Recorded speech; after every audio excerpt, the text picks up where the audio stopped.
नहीं नहीं, बहुत सारे संपर्क में है। अभी कल परसों 2 बार मिलके गए ये हमारा आशीष देशमुख हमारे हाईकमान को, वहाँ पे दाल नहीं गल रही। और दूसरी बात कहता है कि कांग्रेस के लोग हमारे साथ आने वाले हैं, वडेट्टीवार भाजपा में आने वाला है। वही आशीष देशमुख 4 बार मिलके जाता है पिछले दरवाजे से।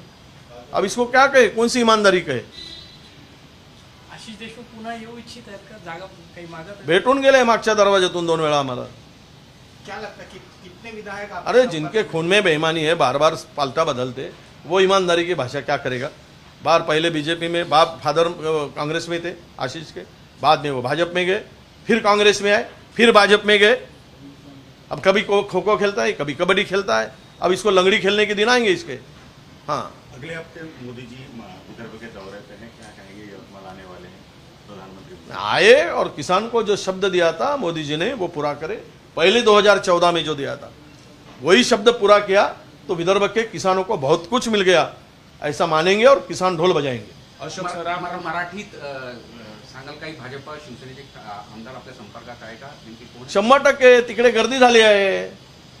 आता नाचणाऱ्याला अंगण कमी पडत आहे तर जातील कुठे, दुसरं अंगण शोधतील ना, हेच चाललं आहे। तिथे एवढी गर्दी झाली 3 पक्षाच्या मारामारीमध्ये की त्यांना जागा सुरक्षित वाटत नाही। त्यामुळे अनेक जण जिथे नंबर 2 वर भाजपचे होते ते संपर्कात आहे, जिथे नंबर 2 राष्ट्रवादीचे होते, जिथे आता राष्ट्रवादीने कब्जा केलाय भाजप आणि भाजपला आता मोकळं सोडलं आहे, भाजपला विश्वास वाटत नाही, जिथे राष्ट्रवादीच्या अजित गटांना विश्वास वाटत नाही आपल्याला उमेदवारी मिळेल, असे कितीतरी लोक आमच्या संपर्कात आहेत।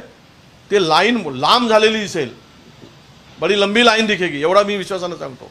मागे आमदारांबद्दल वेळे जे नुकतेच भाजपामध्ये ते पण काहीतरी येऊन भेटून गेले आता पण ते दावा करतात की काँग्रेसमधून मोठे लोक नाही नाही, ते असं आहे, उपऱ्यांना जास्त उपरेगिरी सुचते।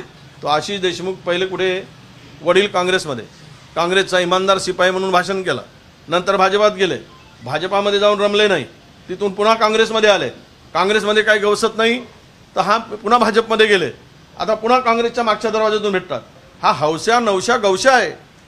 हे यात्रेमध्ये जाणारा हौसा असतो ना, हौस्या नवसा आणि गवसा म्हणजे काय, काही हौस मिटवायसाठी जातो एक वेळा, काही गवसा म्हणजे काही गवस्तका म्हणून जातो आणि मग शेवट काही नाही मिळाला हा नवस फेडायसाठी जातो। असा हा नवस फेडणारा काही गवस्तेका म्हणून, गवसा म्हणजे शोध भेटण्यासाठी 3 प्रकारचे लोक यात्रेत जात असतात, तशी त्याची इच्छा आहे त्या आशीष देशमुखाची।